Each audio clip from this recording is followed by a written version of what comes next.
What's up, everybody? Anthony from CutzConnect. I'm here sitting down with somebody that doesn't really need an introduction in the wrestling world. His name is Harvey Ludington. What up, Harvey? How you doing, Cuz? Thanks for coming in, bro. Thank you for talking. Appreciate you. Harvey Ludington is one of the best wrestlers to come out of New Jersey. I don't think there's enough talk behind Harvey Ludington, and I wanted to sit him down, talk about his whole journey, how he got to New Jersey, and I want to talk a little bit about his future. He's heading to University of Iowa, yes, the sir. Hawkeyes, so he's got an exciting future ahead of him. So just wanted to sit him down, talk to you a little bit about, I know you're from the West Coast originally. Yes, sir. You ended up getting down here, Brick Memorial. What made you guys, you and your family, move from the West Coast to the East Coast? So to start, when I was in Nevada, I had some good coaches out there that helped me really prep, and I started jumping some levels and then started doing some national stuff. My dad really helped me promote myself, get me on the national level with some people. And after doing that for a bit, I started wrestling. I was in elementary school wrestling high schoolers in Nevada. And my dad basically told me, he's like, we're gonna have to find something to help you jump another level. And I was like, all right. So him and my whole family actually decided to basically drop everything and come to Jersey. I believe all we had in our trailer when we moved here was a TV and beds. That's it. We had nothing else. Dropped everything else. Maybe a wrestling singlet. Yeah, maybe a few singlets. So basically just clothes and TV and our mattresses, and they moved me out here. And then weirdly enough, I did live in Toms River. Okay. And my dad's buddy, who he worked for at the time, was putting in a fence for somebody and asked my dad if he wanted to help. My dad was like, yeah, sure, I'll come help. Well, he's there, and it turns out it's Mike Kiley's dad. And he was building the fence for Mike Kiley's dad, and then Mike and Dave showed up and started talking to my dad, and we're like, hey, you want to get him in the wrestling room? And at the time, I was looking at Blair, I was looking at like Bergen, some like private schools. Yep. Really good schools, really fun when I visited them. But then when I came to the Brick Memorial movement, I absolutely loved the Brick Memorial room. Coaches were always really cool to me. You had the Santinello brothers. Yeah, they were really cool to me. David Zuba, even Ben, who I'm best friends with now. Yep. They're like a huge reason why I came to the school. Just kind of felt like family. They're all really cool and just really, they're just family. They were ready to scrap, and they didn't really care. They had my back since the first time I came in that room. It was just something huge to me. And then obviously taking that move, I had nothing. So having people help me work and build up really, really helped me a lot.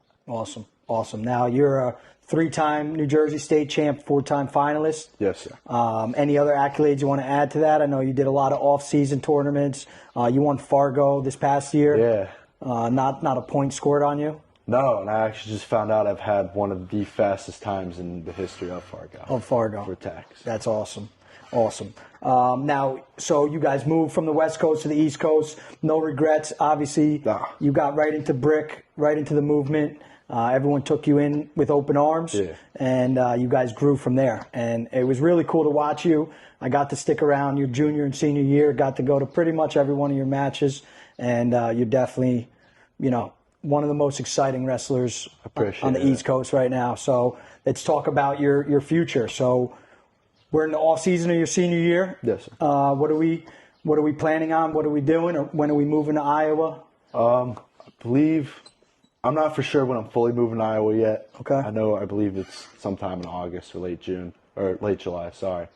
But right now, just training, getting ready for college. Me and my dad talked about it. No tournaments or anything, no freestyle right now. Focus on folk style training. Yeah. Cool. Well, sadly, I would have done the trials, but I didn't look at the dates enough, and it came right on my prom, and I sadly got myself a prom. I mean, I'm glad I'm going to prom, but I probably would have skipped it to go to trials. I'm sure you'll have more opportunities at the World Team Trials. There's only one prom, so.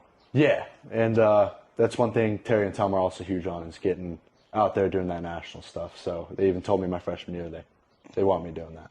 Cool. Now, freshman year, are you? Do we know if we're redshirting? Do we know if we're wrestling? Do we know anything? Tom and Terry, when I get there, whatever they want me to do, I'll do whatever they want. Did you get to meet the team? Did you get to meet everybody that you're a part of yet? I got to meet team a bit. One of the ones I really got to hang out with is Angelo Ferrari, who's love the kid. Really good kid on the mat. Really good kid off the mat. The whole team and the whole environment is just awesome. I love it. They're amazing. They all love wrestling. They're all really cool kids off the mat, humble kids. But when they're on the mat, it's just me, and I love it. I don't know, if you don't want to talk about this, we don't have to talk about this, but you were committed and then you switched your senior year. You were committed to Arizona State. Yes, sir. And then now you're committed to Iowa. Yeah. You want to talk a little bit about that decision? There's really not much to it. It's just some things didn't work out. And again, those guys are really amazing. Arizona State's doing something really good. They're getting people, and they're building a good program, and they're a really good team, really cool guys out there. It's just Iowa ended up being a better fit for me. And that's really it. Yeah. Cool. Anything else you want to talk about? Future endeavors? Is there goals that you have? I know not many people could say they're a 3-time New Jersey State champ, 4-time finalist. Now, there's another level to college. Do you have goals there? Do you see yourself being a 4-time national champ? That's what I want to do. It's even the first thing I told Tom and Terry, and they're all down for it. And I think especially there, I'm going to get the training, and obviously I have my dad having my back, and if I ever need anything, I know he'll be there to help me out. So that's really my goal, is just be a 4-time national champ. But I want to go in there and either not get a point scored on me, or have very minimal points scored on me and me score as much as I possibly can, and be as aggressive as I can, and hopefully by then I can get the whole nerves thing figured out. Yeah. And just go out there confident, which I think working with Iowa, I truly think I'll get the confidence down working with them. I've been around a lot of athletes the past 8 years, especially wrestling and fighting. There's so many different levels, but to be at your level, not many people look at you and think you're not nervous. But when you go into a match, do you have nerves? Oh yeah, I get nervous. Doesn't matter if who the kid is. Going into every match, there's always a chance, correct? If you really think about it, wrestling's that one sport where anything can happen, and every ranked kid was unranked. So an unranked kid, I was unranked at one point, and I had to beat the ranked kids to get ranked. So correct. I think that can happen to anybody, and some kids people don't truly look at they can win stuff, and they end up being really good either at the end of high school or good in college. And even my dad told me a lot when I'm growing up and stuff, you can't really take a kid for granted. And I did one time when I was younger in middle school, got beat sadly, and he even told me, he's you shouldn't have gotten cocky, you should have looked at him like that.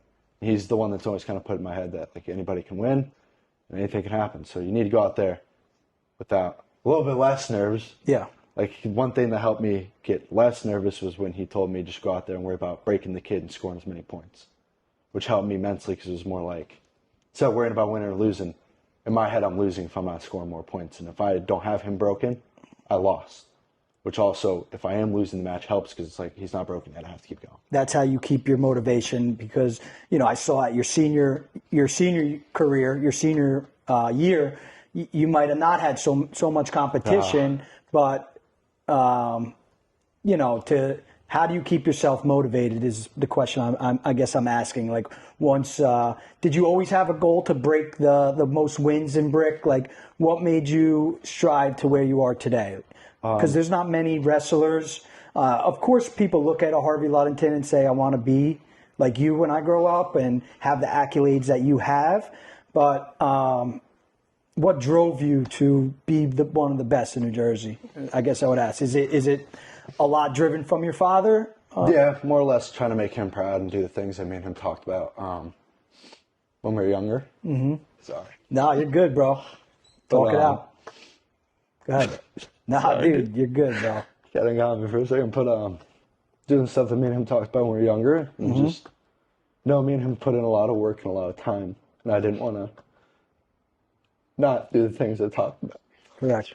No, you're good, bro. Chill out. Relax. Weird, dude. About you, you're good, dude. At the end of the day, with me, everything's safe here. Just get that done. That was a huge motivation for me. Sadly, I didn't get to be the 4-timer that I wanted to be, but having him in my corner and having him help me out was huge for me. Yeah, that's awesome. I was driven by my father as well, so I know exactly how you feel right now. I did everything in my life to make my dad proud, Yeah.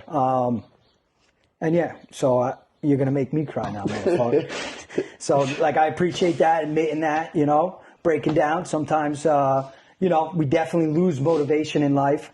There's ups and downs. And I think, you not being a 4-time state champ keeps that chip on your shoulder to reach other levels, like what you said, to become a 4-time national champion for University of Iowa. I know it sucks. I know deep down you wanted to be that 4-time state champ. I'm not glad it happened, but I'm kind of glad it happened because after my freshman year, I took way too much time off and I didn't train hard enough. And I think the sophomore year thing kind of hit. And so I remember crying and I was sitting there and my dad came up and he's like, well, what are you going to do about it? I was like, well, I got to train. I don't want to lose again. He's like, train. He's like, stop taking time off. Correct. Quit hanging out with your girlfriend and skipping practice, and you need to train. So, all right. And then from there, he kept pushing me, even sometimes when I didn't want to be. But 100%. I mean, that's why I'm at where I'm at. We put this work in to make everything is going to be hard in life, but it makes it a little easier if we're putting in the work behind the scenes. It makes that job that we have to get done a little bit easier. Nothing will ever be easy. No. So, I definitely give you credit because not many people could be in the position you are. And I still think you haven't even accomplished, half of what you could accomplish. No, to be honest, I probably wouldn't have if he didn't keep pushing at me and yelling at me to go to practice. 100%, Probably wouldn't have done it. Definitely father-driven here as well. My dad meant the most to me. I lived my whole life. I built this barbershop so beautiful to make him happy. It wasn't even to make a customer happy, but I knew if I made my dad happy, it was going to make everybody happy, how strict he was and how much he wanted me to strive. He knew it deep down, and, definitely got to be thankful for the right parents. You need the right support system. Yeah, and I wish I took more time instead of, being so angry as a kid and so, why is he doing this? Because now, I realize why he did it. Mm-hmm. I mean, sometimes. But at the end of the day, we look back, but we maybe wouldn't have had that anger within the matches. If definitely not. Same thing like a Nick Suriano. I grew up with Nick Suriano's older brother, and I've known Nick Suriano his whole entire life since he was 3 years old. Wow. And definitely grew past, once he got so big, it was hard to keep a relationship with him, but I was cutting his hair when he was at Rutgers. And even he always had this chip on his shoulder that everyone is out to get him. Everybody is his enemy, and it sucks to feel that, right? But maybe there would never be a Nick Suriano if he didn't feel that way, right? I feel like you have to feel like that, especially when you go on the mat. You gotta, whether that kid's your best friend or whether he's not, he's out there to win. Either you want to win or you don't. And you got to kind of see everyone is out to get you. When you're out with your friends and they're trying to get you to party a little bit more, they are kind of out to get you. Because instead of seeing you as, all right, you're this athlete, you need to not do this. Everybody wants you to do this and that. And I feel like they don't mean to be after you, but in a way, they're not looking out for the best of you because they wouldn't be offering you that drink or offering you to skip practice, come hang out. They'd be like, no, you are going to practice. You are hanging out. You're not doing this. You're not doing that. I've thankfully had a lot of friends, and I've obviously had my dad doing that for me. Yeah. And those people also never been in your position and maybe will never be in your position. So you can't even be really mad at them because they don't understand what it takes to accomplish what you've accomplished. That's where it comes down to you. So balancing. Yeah, you got to be able to balance that. And I've only had probably 2 or 3 birthdays in 19 years. Correct. I've gotten to spend them with my father wrestling, which I'm thankful for now. I didn't like it at the time, but I'm thankful for it now. I've had a lot of great memories, but wrestling and higher level sports take sacrifice, and it's just whether people are willing to take that sacrifice or not. Correct. Well, I'm excited to see your future. You're not only a great wrestler, you're a great person. Not many people know the deep down ins and outs of Harvey Ludington. From the outside looking in, you look like a big bad wolf, like you're going to knock everybody's head off. But, you're definitely a very genuine, nice person. So, appreciate that. It was a pleasure to meet you and hang out with you the last couple of years in the sport of wrestling. And I think I'm going to end up going out to Iowa because of you, bro. I hope so. That'd be fun. Let's get it. And, if anybody else wants to, get to know Harvey Ludington, follow him on Instagram, Harvey Ludington. He might not be as, talkative on social media, but I promise you, he's definitely working hard. He wants to make everybody happy around him. And, I'm excited for your future at Iowa. Anything else you want to get off your chest, talk about? You want to thank anybody in New Jersey for, actually. Go ahead, break it down. Let's thank the people that got you where you are today. Very thankful for TNT, my training place, and obviously Diego Crespo, who I go drive an hour and a half up north to go see. And then obviously the Kileys, because the Kileys were a huge part of why, I am what I am. They got me in that school, and they got me in a place where I was happy and helped me jump those levels. Obviously very thankful for you getting me here, and then having the videos and the pictures, which helped me expand my media in the first place. Because, I didn't have that my freshman, sophomore year. I didn't have as many pictures, and I feel like I've gotten to expand my media a little bit more due to the fact that I've gotten videos that you've helped me out with, and I really appreciate that. And then obviously my family and my dad for getting me where I'm at. Cool. Well, Harvey Ludington for you, and I'm sure you'll be seeing him a lot on TV, all right? That's the plan. Thank you, brother. Thank you. Appreciate you. That was good.